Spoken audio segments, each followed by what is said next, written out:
Assalamualaikum warahmatullahi wabarakatuh. Selamat siang Bapak Denica dan teman-teman semuanya.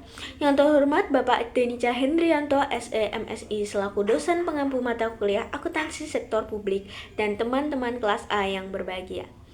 Sebelumnya, perkenalkan kami dari kelompok 3 dengan saya, Reihana Sarifadayati sebagai moderator. Dan di sini saya bersama rekan-rekan saya. Yang pertama ada Anisatu Zakiyah dengan NIM 059.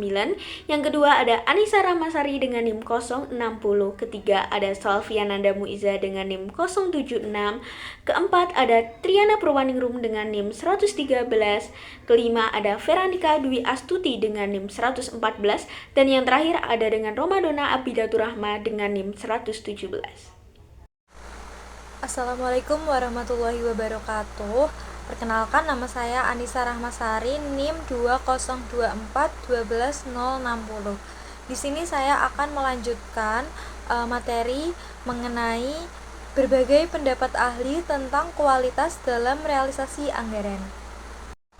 Dalam buku Operation Management Strategy and Analysis Krajewski-Ritzman edisi kedua tahun 1990 disampaikan pendapat beberapa ahli terkait peningkatan kualitas pelaksanaan atau realisasi anggaran. Yang pertama adalah dari W. Edward Deming, menyatakan bahwa untuk mencapai kualitas yang baik harus dimulai dengan pimpinan puncak organisasi. Lalu yang kedua yakni dari Joseph M. Juran, mengindikasikan bahwa lebih dari 80% kerusakan kualitas itu disebabkan oleh faktor pengendalian dari manajemen. Pendapat yang ketiga disampaikan oleh Feigenbaum, yakni yang disebut dengan Total Quality Control, adalah konsep di mana kualitas merupakan tanggung jawab yang harus dibagi kepada seluruh orang dalam organisasi, khususnya pegawai yang membuat produk. Yang keempat ada dari Kaoru Ishikawa, yaitu kualitas membutuhkan keterlibatan organisasi secara total. Selanjutnya ada dari Philip B. Crosby, berpendapat bahwa kualitas bersifat gratis dalam kebijakan konvensional. Dinyatakan bahwa berbagai tingkatan kualitas itu mempunyai harga yang sama. Yang terakhir adalah dari Genichi Taguchi, di mana prinsip utama pendekatannya pada kualitas adalah mengembangkan produk atau jasa berkualitas tinggi dengan cara mengurangi biaya yang disebutnya dengan quality engineering. Nah, dapat disimpulkan dari beberapa pendapat di atas ya, bahwa peningkatan kualitas pelaksanaan dan realisasi anggaran menuntut komitmen menyeluruh dari seluruh organisasi. Para ahli manajemen kualitas menekankan bahwa peran pemimpin puncak sangat penting, karena sebagian besar masalah kualitas berasal dari kelemahan pengendalian manajemen. Kualitas harus menjadi tanggung jawab bersama, bukan hanya bagian produksi sebagaimana digarisbawahi oleh Feigenbaum dan Ishikawa yang menekankan keterlibatan total organisasi. Crosby menambahkan bahwa kualitas sebenarnya tidak menambah biaya, karena mencegah kesalahan justru lebih efisien. Sementara itu, Taguchi menegaskan bahwa peningkatan kualitas dapat dicapai melalui rekayasa yang meminimalkan biaya sekaligus menghasilkan produk atau jasa yang unggul. Secara keseluruhan, kualitas merupakan hasil sinergi kepemimpinan, pengendalian manajemen, komitmen kolektif, dan rekayasa yang efektif. Baik, selanjutnya ada sistem realisasi anggaran publik. Di sini terdapat gambar peraga 8.1 ya. Kalau kurang jelas bisa dilihat di buku Akuntansi Sektor Publik halaman 235. Oke, bisa diperhatikan gambar ini menunjukkan alur proses realisasi anggaran dalam suatu organisasi. Proses ini dimulai dari input, yaitu menginput berbagai sumber daya seperti pekerja, pimpinan, peralatan, fasilitas, bahan, energi, dan informasi eksternal. Semua input ini masuk ke tahap realisasi anggaran yang terdiri dari 3 bagian utama, yaitu persiapan, proses pelaksanaan, dan penyelesaian. Nah, di dalam tahapan ini terjadi proses operasional dan transformasi yang mengubah input menjadi output berupa barang atau jasa layanan.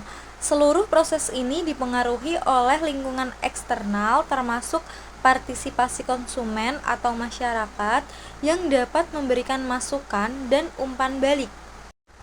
Hasil dari proses pelaksanaan kemudian menghasilkan informasi kinerja yang digunakan untuk mengevaluasi dan memperbaiki proses realisasi anggaran pada periode berikutnya.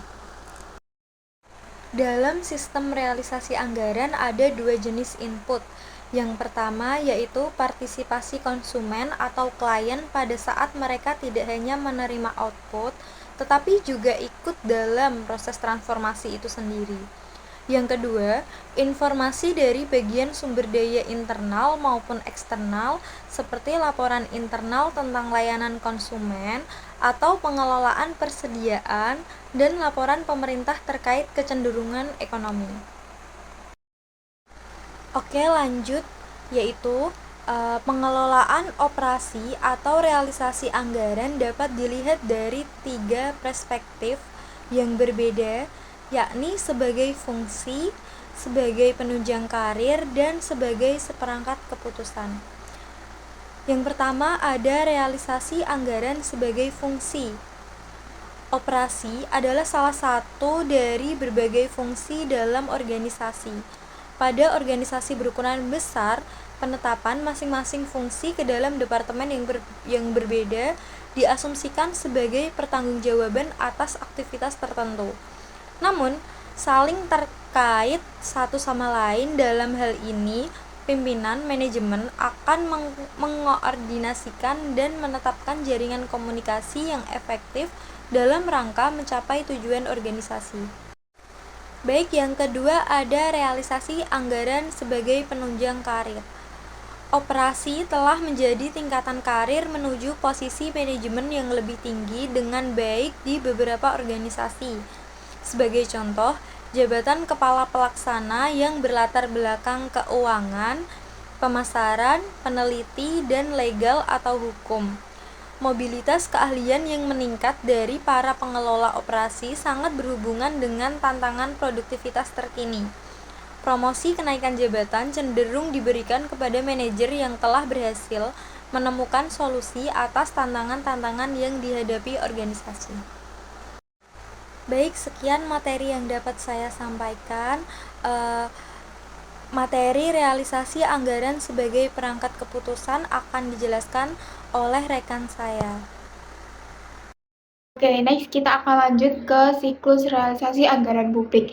Nah, dalam siklus ini ada 3 tahapan. Yang pertama ada persiapan, yaitu berisi membuat rencana anggaran, menyusun regulasi, dan pembentukan tim.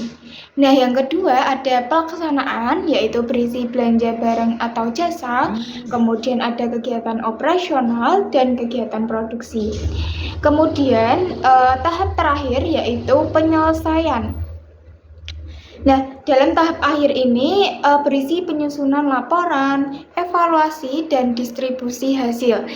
Dalam melaksanakan ketiga tahap ini, tetap ada pengendalian dalam menjalankan 3 tahap ini.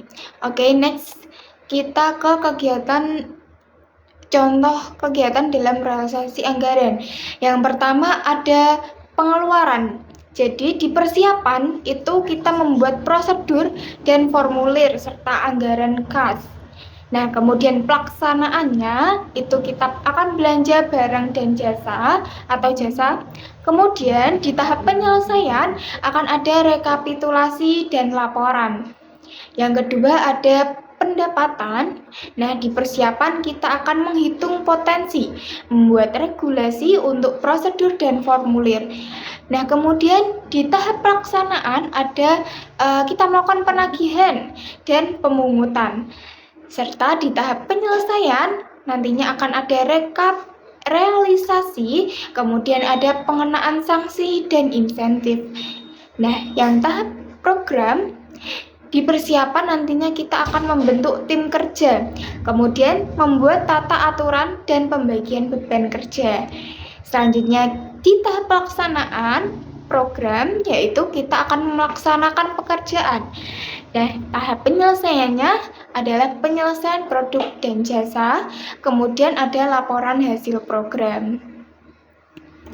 Oke, kita next ke teknik realisasi anggaran nih. Nah, di dalam teknik realisasi anggaran ini ada beberapa item. Yang pertama, bisa kita lihat bersama bahwa ada peramalan. Nah, dengan persiapannya yaitu studi kelayakan.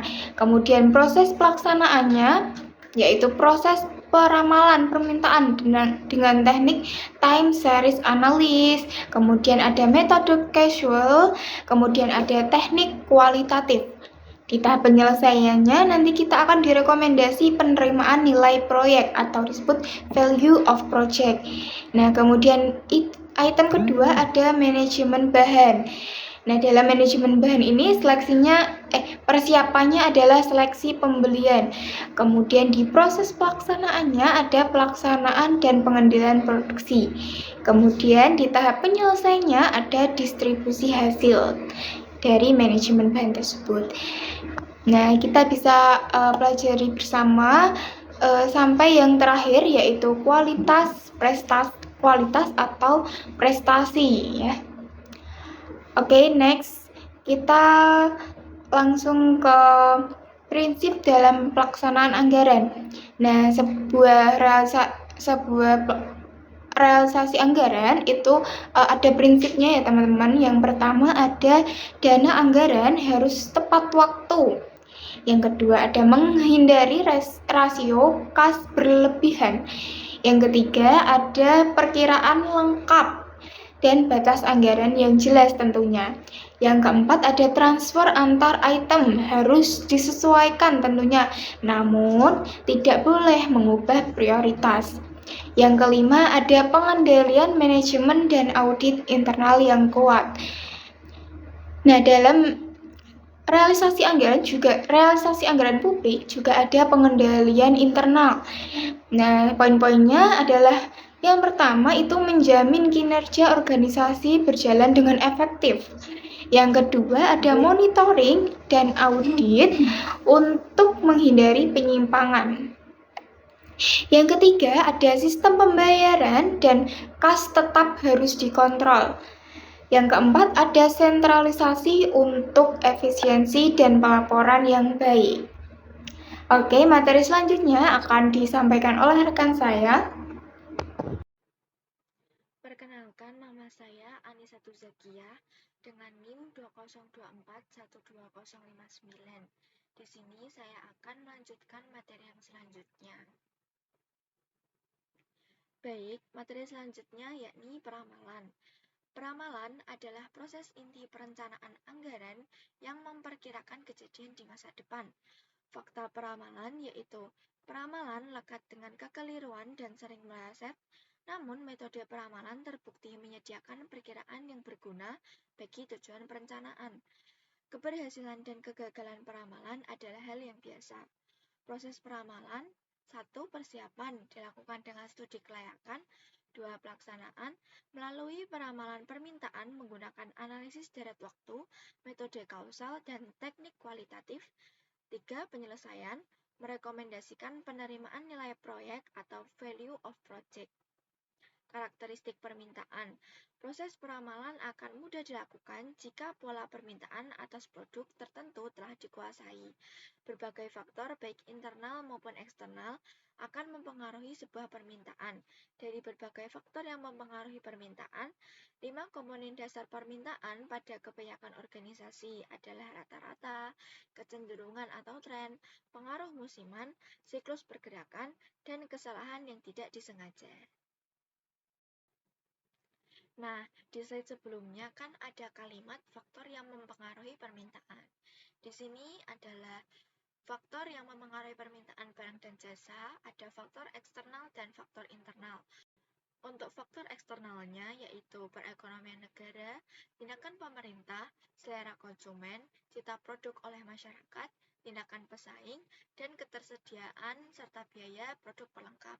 Untuk faktor internalnya, ada desain produk, harga dan promosi iklan, desain pemasaran, batasan penjual atau insentif, perluasan pasar atau kepadatan geografis pasar sebagai area sasaran, bauran produk, serta kebijakan jaminan simpanan. Selanjutnya, pelaksanaan peramalan dalam realisasi anggaran. Ada 3 jenis teknik peramalan. 1. Time series analysis, yaitu pendekatan statistik mengandalkan data historis untuk mengenali tren dan pola musiman. Yang kedua, metode kausal, yaitu mengungkapkan keterkaitan matematis antara variabel yang diramalkan dan faktor terkait, misal promosi, kondisi ekonomi, dan pesaing. Ketiga, teknik kualitatif, yaitu menerjemahkan penilaian manajerial, opini ahli, atau hasil survei ke dalam perkiraan kuantitatif. Selanjutnya, merancang sistem peramalan. Merancang sistem peramalan menentukan apa yang harus diramalkan, perangkat yang digunakan, serta bantuan keputusan manajerial. Apa yang harus diramalkan yaitu pemilihan unit pengukuran yang tepat. Perangkat yang digunakan yaitu pemilihan paket perangkat lunak yang sesuai, misal impact. Lalu, bantuan keputusan manajerial, yaitu satu kali peramalan jarang berguna, fokus pada jumlah yang diharapkan manajemen. Untuk contohnya, sebuah yayasan yang bergerak di bidang ekonomi ingin melakukan alokasi bantuan modal usaha kecil bagi nelayan miskin di daerah dampingannya. Proses peramalan permintaan dilakukan melalui studi kelayakan dengan teknik kualitatif. Hasil studi kelayakan itu, OSPAT, berupa hasil analisis menyangkut seberapa besar nelayan miskin membutuhkan tambahan modal usaha, perkiraan jumlah kebutuhan modal, dan jumlah nelayan miskin yang membutuhkan tambahan modal. Berdasarkan data hasil penelitian tersebut, dapat diramalkan besaran dana yang akan dialokasikan, area cakupan kegiatan, jumlah kelompok sasaran atau penerima manfaat kegiatan, dan tingkat partisipasi kelompok sasaran kegiatan. Selanjutnya adalah manajemen bahan. Manajemen bahan untuk keputusan taktis itu penting karena peran utama bahan dalam proses produksi dan dampaknya pada inventaris organisasi. 3 spesialisasi pengelolaan bahan itu ada bagian pembelian, pengendalian produksi, dan distribusi. Pembelian adalah proses perolehan yang melibatkan kontrak dan pemutusan pembelian, merupakan titik awal siklus manajemen bahan. Kriteria penjual yaitu harga, kualitas, dan pengantaran. Distribusi merupakan manajemen aliran bahan ke pengguna atau masyarakat, melibatkan penyimpanan dan transportasi. Untuk contoh manajemen bahan, yakni ada BUMN pembuat kain. Nah, pembeliannya mencari harga termurah, kualitas terbaik, dan biaya pengantaran minimal. Untuk pengendalian produksi, yakni pengawasan proses, rekrutmen SDM terampil, dan kualitas hasil produksi. Dan bagian distribusinya yaitu penyimpanan efisien dan biaya transportasi hemat. Materi selanjutnya yaitu sistem persediaan. Menentukan apakah item pokok diminta secara independen atau dependen. Di sini ada 4 yang akan saya jelaskan, yakni Economic Order Quantity atau EOQ, merupakan ukuran bagian yang meminimalkan biaya penggunaan dan pemesanan seluruh persediaan tahunan. Hal ini didasarkan pada asumsi 1. Tingkat permintaan item konstan, 2. Item diterima sekaligus, 3. Tidak ada batasan ukuran bagian, 4. Hanya ada 2 biaya relevan, biaya penggunaan dan biaya tetap pemesanan, 5. Tidak ada ketentuan dalam permintaan atau waktu. Lalu, sistem review berkelanjutan. Mekanismenya, kuantitas akhir item direview setiap waktu atau secara berkala untuk menentukan apakah sudah waktunya memesan kembali. Nah, sistem review berkelanjutan ini berkaitan dengan pemilihan pemesanan kembali atau reorder point dan kebijakan pelayanan yang sesuai. Untuk sistem review periodik, mekanismenya posisi item itu persediaan direview secara periodik atau tidak terus-menerus. Tindakan pemesanan baru dilakukan pada akhir setiap periode review yang sudah pasti. Nah, ini berkaitan dengan pemilihan interval pemesanan kembali dan target tingkat persediaan. Lalu, ada sistem hybrid, sistem pilihan perlengkapan. Review pada interval waktu pasti, ukuran variabel pemesanan dilakukan jika posisi menurun ke tingkat yang ditetapkan. Sistem dasar persediaan atau base stock, pesanan dikeluarkan setiap kali penarikan, menjaga tingkat persediaan pada tingkat dasar. Dan terakhir yaitu sistem visual, mudah diadministrasikan, cocok untuk item bernilai rendah dengan permintaan tetap. Sampai di sini materi yang dapat saya sampaikan. Untuk materi selanjutnya akan disampaikan oleh rekan saya. Baik, selanjutnya saya akan menjelaskan mengenai praktek sistem persediaan. Sistem persediaan itu sendiri merupakan rangkaian kegiatan yang bertujuan untuk memastikan ketersediaan barang atau sumber daya tetap terjaga, tercatat dengan baik, dan dapat digunakan secara efisien. Dalam praktiknya, sistem ini membantu perusahaan untuk mengurangi risiko kekurangan persediaan maupun kelebihan stok yang tidak diperlukan. Dalam praktek sistem persediaan, pada penerapannya, sistem persediaan itu mencakup beberapa aspek penting. Yang pertama, perusahaan harus memastikan adanya pengendalian manajemen yang ketat terhadap persediaan, sehingga barang yang masuk maupun keluar dapat dipantau dengan baik. Yang kedua, pencatatan persediaan harus dilakukan secara akurat untuk mendukung keandalan informasi yang digunakan dalam pengambilan keputusan. Selain itu, penggunaan peralatan pendukung menjadi sangat penting untuk membantu proses pelacakan dan juga pengukuran persediaan berjalan lebih efektif. Untuk contoh sistem persediaan contohnya itu PDAM, Perusahaan Daerah Air Minum. Pengendalian sistem persediaan diterapkan melalui beberapa langkah. Yang pertama, pengendalian manajemen yang ketat. Air yang dihasilkan dan didistribusikan diawasi dengan ketat untuk memastikan jumlahnya sesuai kebutuhan masyarakat, serta menghindari kebocoran atau pemborosan. Yang kedua, pemeliharaan pencatatan. Seluruh data terkait penerimaan, distribusi, dan juga penggunaan air dicatat melalui sistem akuntansi internal. Nah, pencatatan ini itu direvisi dan diverifikasi secara berkala agar tetap akurat dan dapat dipertanggungjawabkan. Yang ketiga, peralatan pendukung PDAM menggunakan alat pembaca meter dan perangkat distribusi untuk memastikan bahwa setiap pelanggan menerima suplai air secara tepat, teratur, dan sesuai perhitungan yang tercatat. Selanjutnya, saya akan menjelaskan mengenai sistem produksi. Sistem produksi merupakan suatu rangkaian kegiatan yang dirancang untuk mengubah input seperti bahan baku, tenaga kerja, dan peralatan menjadi produk atau jasa yang bernilai. Agar proses ini berjalan efektif dan efisien, perusahaan perlu mengelola setiap tahap secara terstruktur, mulai dari perencanaan hingga pengendalian produksi. Perencanaan produksi dalam sistem produksi itu sendiri, perencanaan menjadi langkah awal yang sangat penting. Perusahaan itu harus mempertimbangkan permintaan pelanggan, alternatif proses yang tersedia, keterbatasan kapasitas, serta biaya yang muncul. Perencanaan ini membantu menentukan jumlah produksi yang optimal, waktu produksi, dan kebutuhan sumber daya agar operasi berjalan lancar. Untuk ruang lingkup sistem produksi itu sendiri mencakup berbagai aspek seperti proses produksi, sistem kerja, penggunaan sumber daya, hingga pengelolaan persediaan.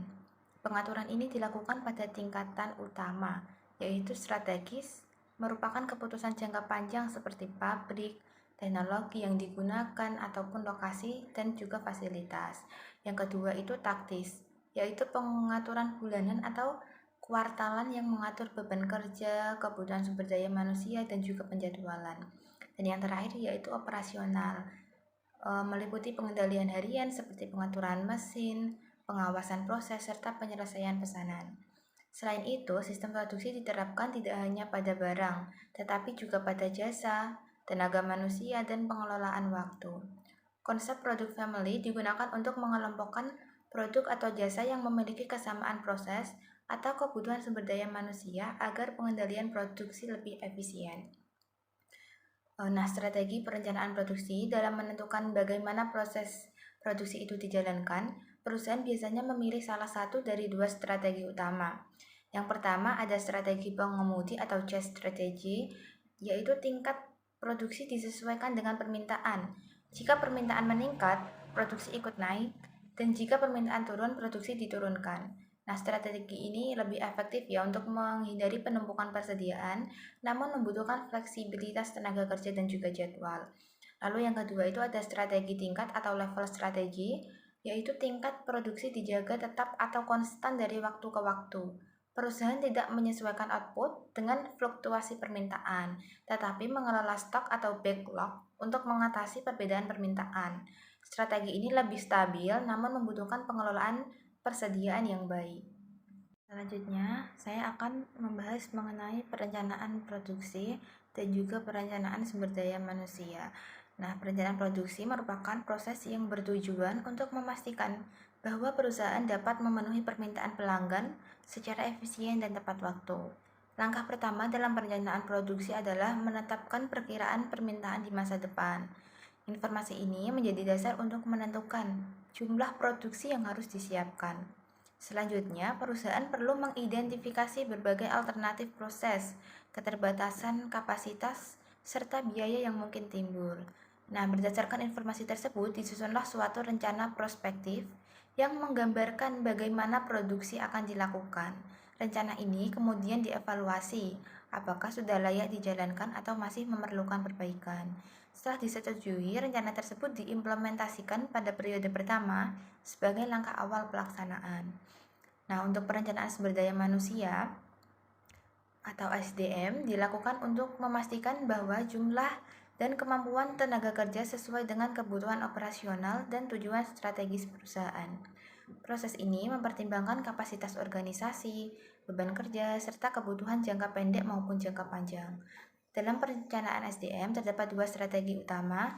Yang pertama yaitu strategi pengemudi, yaitu menyesuaikan jumlah tenaga kerja dengan kebutuhan produksi.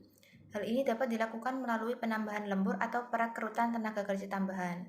Dan yang kedua ada strategi tingkat, yaitu menjaga jumlah sumber daya manusia tetap stabil dalam jangka panjang. Strategi ini memberikan kestabilan operasional, namun membutuhkan penataan beban kerja agar tetap seimbang dengan permintaan. Selanjutnya yaitu penjadwalan dan juga pengendalian. Penjadwalan produksi merupakan proses pengaturan waktu dan alokasi sumber daya untuk memastikan kegiatan produksi berjalan sesuai rencana. Dalam praktiknya, penjadwalan itu dilakukan dengan mengolah berbagai sumber daya seperti tenaga kerja, mesin, dan juga bahan baku agar dapat memenuhi kebutuhan produksi dalam periode tertentu. Proses ini dimulai dengan menyusun jadwal prospektif berdasarkan permintaan pelanggan atau target produksi perusahaan. Jadwal tersebut kemudian disesuaikan dengan keterbatasan sumber daya seperti kapasitas mesin, jumlah tenaga kerja, dan ketersediaan bahan baku. Selain itu, penjadwalan juga melibatkan penentuan prioritas pekerjaan serta integrasi setiap tahap operasi agar alur produksi menjadi lebih teratur dan efisien. Nah, untuk pengendalian itu sendiri, pengendalian dalam sistem produksi berfungsi untuk memastikan bahwa proses dan hasil produksi tetap sesuai standar yang telah ditetapkan. Salah satu fokus utama dalam pengendalian adalah pengendalian kualitas, yaitu memastikan produk yang dihasilkan memenuhi spesifikasi dan tidak menimbulkan cacat yang dapat merugikan perusahaan. Pengendalian ini sangat erat kaitannya dengan biaya kualitas, karena kualitas yang buruk dapat meningkatkan biaya perbaikan maupun kerugian akibat produk gagal. Selain itu, pengendalian juga melibatkan peran publik atau pelanggan melalui umpan balik yang diterima. Informasi ini menjadi sumber penting bagi manajemen untuk melakukan evaluasi dan perbaikan berkelanjutan sehingga kualitas produk dan efisiensi operasional dapat terus meningkat. Seperti yang dijelaskan oleh teman saya sebelumnya, saya akan melanjutkan materi tentang total quality control dan juga pengendalian kualitas. Total quality control adalah pendekatan kualitas yang melibatkan seluruh bagian organisasi, bukan hanya bagian produksi. Total quality control juga bertujuan untuk memastikan setiap proses dan hasil akhirnya benar-benar memenuhi kebutuhan konsumen. Total quality control juga menekankan perbaikan kualitas yang terus berkelanjutan agar kualitas produk selalu meningkat dari waktu ke waktu. Yang kedua ada pengukuran kualitas. Pengukuran kualitas dilakukan untuk memastikan bahwa produk atau jasa benar-benar memenuhi standar yang sudah ditetapkan. Prosesnya dilakukan melalui pemeriksaan, pengujian, dan analisis terhadap hasil produksi. Pengukuran ini bisa berupa inspeksi langsung, sampling untuk mewakili keseluruhan, dan juga uji performa untuk melihat bagaimana produk bekerja dalam kondisi sebenarnya. Yang ketiga ada parameter manajerial dalam pengendalian mutu. Ada beberapa ketentuan. Yang pertama ada standar kualitas atau specification limits. Ini adalah batasan atau kriteria yang harus dipenuhi agar produk dianggap sesuai. Jadi perusahaan atau organisasi punya ukuran yang jelas mana yang masuk standar, mana yang tidak. Dengan standar ini kita bisa menjaga konsistensi hasilnya atau menjaga kualitas produknya agar tetap sama. Yang kedua ada tingkat toleransi kerusakan. Ini adalah batas maksimal kerusakan atau cacat yang masih bisa diterima. Misalnya dalam suatu produk dalam jumlah yang banyak ada kemungkinan barang yang cacat, tapi ada batasnya. Kalau melebihi batas itu berarti ada masalah pada prosesnya. Yang ketiga ada biaya kualitas. Ini mencakup 3 hal. Yang pertama ada prevention cost atau biaya pencegahan, biaya untuk mencegah produk rusak. Yang kedua ada appraisal cost atau biaya penilaian untuk inspeksi, pengecekan, dan juga pengujian. Yang terakhir ada failure cost atau biaya kegagalan. Biaya ini adalah biaya yang keluar akibat produk cacat. Semakin baik pengendalian mutu, biasanya biaya kegagalan bisa ditekan. Yang keempat ada respon manajemen terhadap penyimpangan mutu. Kalau ada penyimpangan atau kualitas nggak sesuai standar, manajemen harus cepat mengambil tindakan, apakah perlu memperbaiki proses, mengganti alat, atau memberikan pelatihan. Jadi respon yang cepat dan tepat sangat penting untuk hal ini. Yang terakhir ada kebijakan perbaikan berkelanjutan atau continuous improvement. Kualitas itu bukan sesuatu yang selesai sekali saja dalam produksi, selalu ada kesempatan untuk bisa ditingkatkan. Makanya perusahaan atau organisasi harus punya kebijakan untuk terus melakukan evaluasi dan juga perbaikan yang bertujuan agar kualitas tersebut semakin baik dari waktu ke waktu. Yang terakhir ada metode statistik pengendalian proses atau SPC. Pengendalian proses atau SPC ini adalah pendekatan yang menggunakan data statistik untuk memastikan proses produksi tetap stabil dan juga konsisten. Yang pertama, SPC memanfaatkan control chart. Control chart ini seperti grafik yang membantu perusahaan melihat apakah proses masih stabil atau mulai menyimpang. Jadi kalau ada titik data yang keluar dari batas kontrol, itu tanda ada masalah yang harus segera diperbaiki. Kemudian ada juga acceptance sampling. Ini digunakan untuk menentukan apakah suatu batch barang bisa diterima atau harus ditolak. Jadi kita nggak perlu periksa semua produk satu persatu, tetapi cukup mengambil satu sampel untuk mewakili semuanya. Kemudian SPC juga memakai analisis variasi, misalnya melihat nilai mean atau rata-rata dan range atau rentang variasi.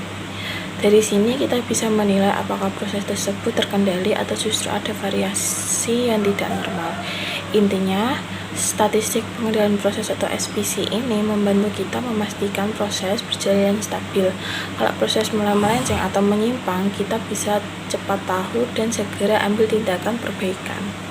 Selanjutnya kita masuk ke bagian keuangan. Bagian ini menjelaskan kenapa analisis keuangan itu penting dan juga menjelaskan beberapa konsep dasar dalam pengambilan keputusan investasi. Yang pertama ada analisis keuangan.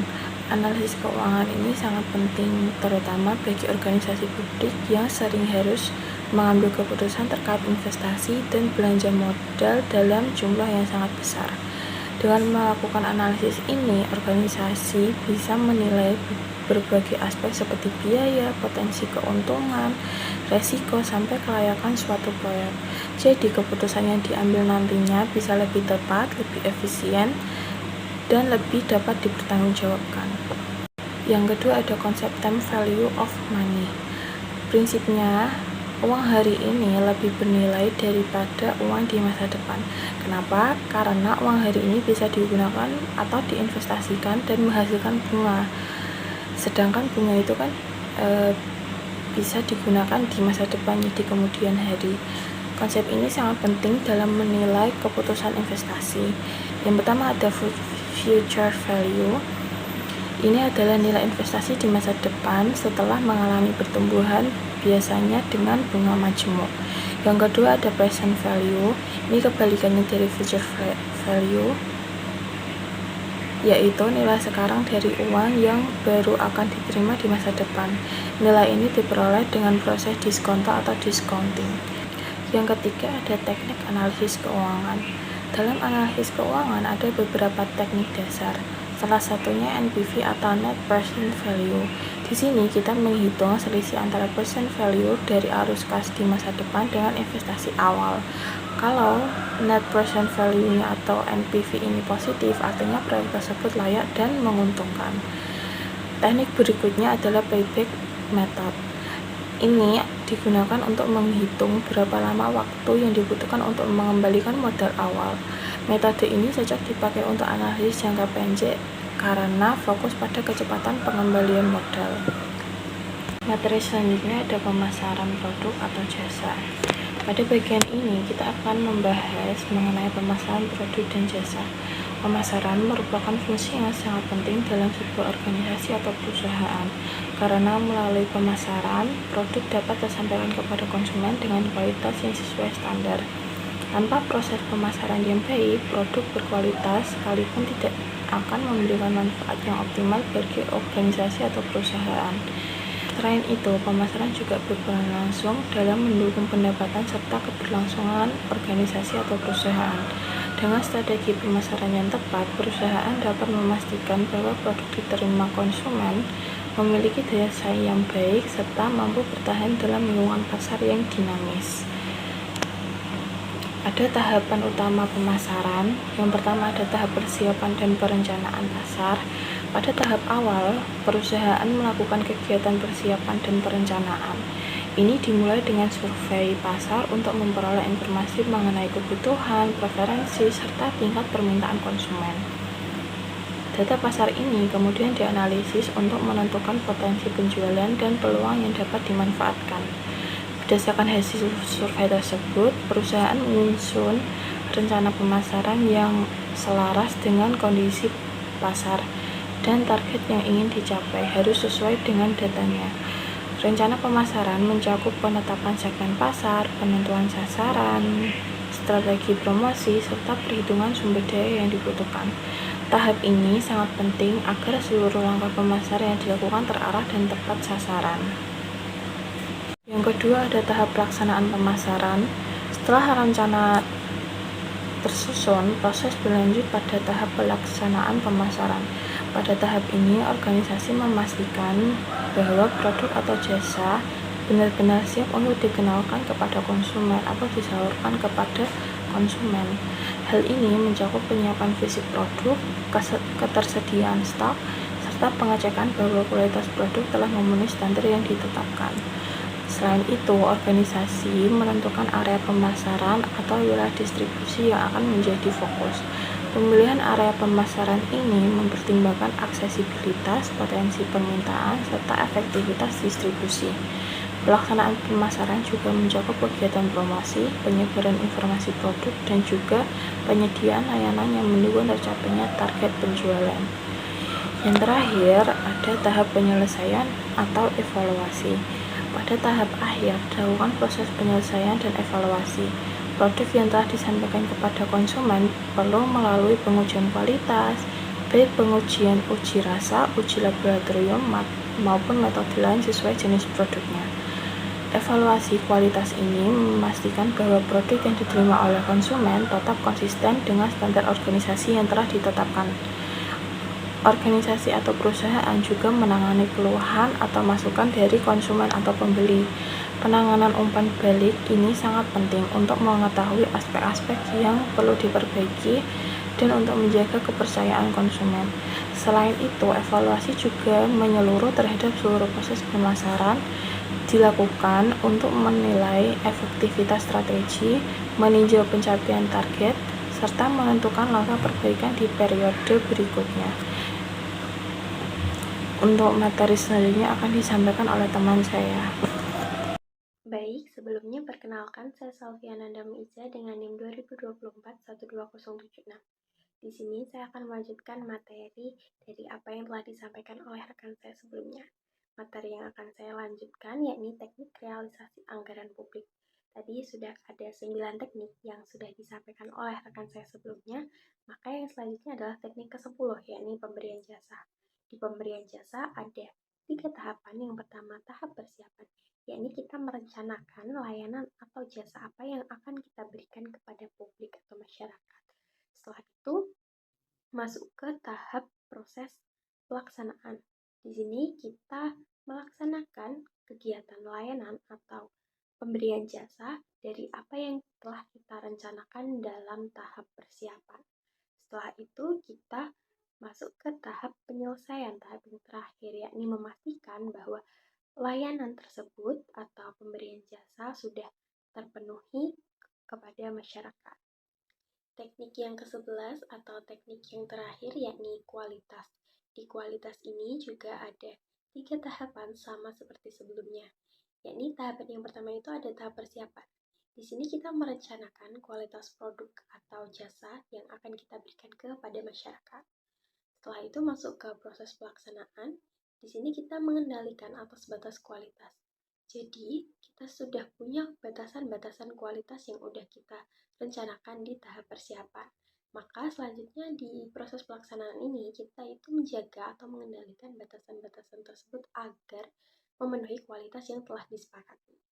Setelah itu ke tahap penyelesaian, kita memastikan bahwa kualitas itu sesuai dengan permintaan pasar atau pengguna produk atau jasa itu telah terpenuhi. Selanjutnya ada contoh realisasi anggaran dalam organisasi sektor publik. Yang ada di PPT ini adalah contoh realisasi dalam sektor pemerintahan pusat, yakni realisasi APBN tahun 2024.